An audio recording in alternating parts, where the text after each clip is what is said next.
Okay. Hi guys. So this is the EVGA for the Win3 3070 Ti, and we're going to be repadding this one, and I'm going to be giving you a demonstration of how to do it. If you're new to the channel, I'm basically going to be doing as many of these cards as I can, and if I have the cards on hand, I can do repad videos and sort of demonstrate my experience with them.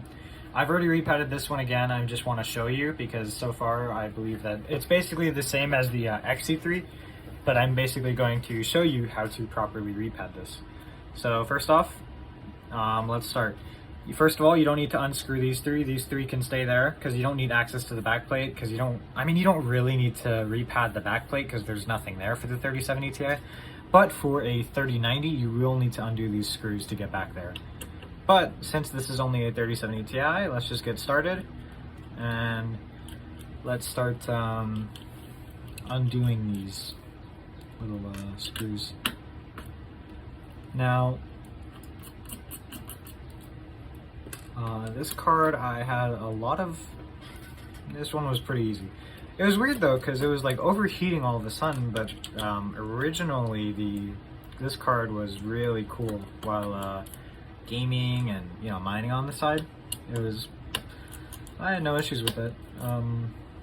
It was just recently when I put it in a hotter environment that it started to overheat.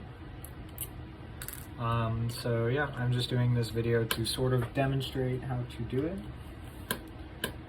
And yeah.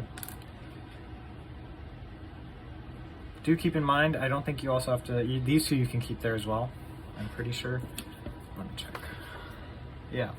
So here's how you can tell. You can see that there's like a little, I don't know if the camera's getting it, but there's a little nut here. If you see a nut, you don't need to undo these at all. You could just keep them there. For things that don't have back through them, you don't need to touch the ones with the nut on them. Yeah, okay. I basically undid all the ones that I needed to undo. Oh, no, I forgot one. Under this seal, there is another screw that you need to also undo. And then just pull that out. There you go, that's all you need to do. And then again, with EVGA cards, there is a connector for RGB over here. And let me just undo that on camera. Boom, that's undone. And then, the way I like to do it is grab it by the back. Perfect. That was nicely done. And I'm going to carefully do this because I already repadded this and I really don't want to have to repad this again.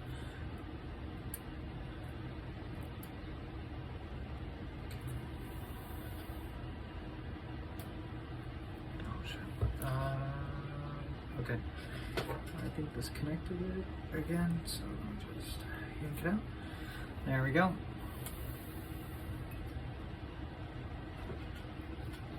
Oh. Oops. Yeah, don't be like me.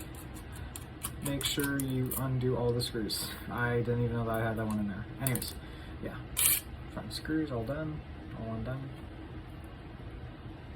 And voila. There we go.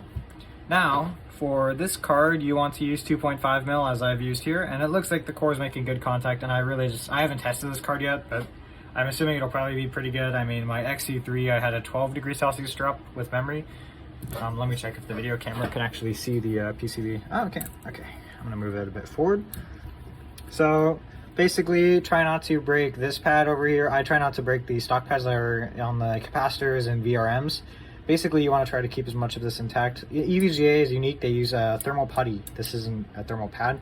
This is a thermal pad, but they use thermal putty, so you gotta pull a bit harder. I remember the first time I was taking apart EVGA cards, and it was really, really stubborn. But aside from that, I mean, this card, that's all you need to do. Just keep pipes. I mean, 3070 Ti's are really easy to repad. Yeah. That's basically it. Now I'm going to put this card back together and I'll do a demo with you. And see, as you saw earlier, even I make mistakes. Like I forgot to unscrew one of the screws. But that's why you got to be careful when you're taking it apart, because if you just yanked it full force, right, you'd probably break it. So with repadding, you just got to be careful and delicate. And I'm not a professional, again, I'm just again, some kid that's just trying to spread the word. So yeah, now let's put back the For the Run 3 3070 Ti. And again, I'm gonna demonstrate to y'all how I like to do it. I line up the holes like with the flashlight. So, and also I like to do this part first, the front part, because the best part about the front part is that if you line it up properly, the holes not only line up, but they sort of snap together. And with that, you can use it to sort of guide the rest of the card into place. Like so. And then I push down on it a little bit so it makes proper contact. I only do that with EVGA cards primarily because, let me just push this back into place a little bit. Okay. Now, here comes the easy part. I'm just going to re-screw this stuff back in and put a little bit of force on this so I don't really have to worry too much. And I mean, honestly guys, if I had to be honest, repadding is pretty easy. Really, don't be scared to do this. I mean, obviously, I'm gonna say that I'm just showing you how I did it, and I'm not really a professional. I'm just showing you how, most people do it, and that if you need to do it, really, it's such a pain to go through manufacturers and return stuff, even with EVGA, because they, let's say, because I mean, at least for me, I returned a 3090, and I had to pay the shipping and all that, so it was it's just a pain. So if you can repad it, please, I do advise that you do repad your cards, because I can tell you that obviously if the repad works, like the cards that I'm demoing, for the most part, they work. I mean, the only cards that I can think of that wouldn't really work from a repad are primarily 3090s, just because that back VRAM is so hard to cool with such a thin like heatsink on the back. Like, at least EVGA and MSI I've seen, they actually have heatsinks on the back of the cards, which is something. But like, I have an Asus Strix 3090 in my current machine, right? And I was able to get that thing down quite a bit. So with the GLID, it's either Extreme or it was Ultimate, GLID Ultimates, right? I used 2 GLID Ultimates and I was able to get it all back together. But it only dropped it by like, 4 degrees? But then vertically mounting it in my PC, I was able to get it down to like 92. So yeah, but it was getting 100 stock. Anyways, hopefully this video is properly oriented.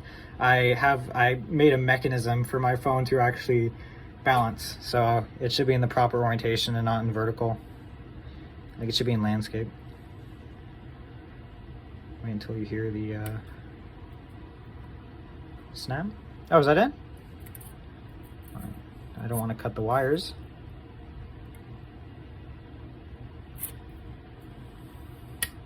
There we go. Wait until you hear that snap for EVGA cards. And yeah, I mean, that's it. Yeah, that was way quicker than I thought it'd be. Okay, thank you for watching. If you want to like the video, great. Please do leave your comments. Tell me if the repad worked. Yeah, have a good day.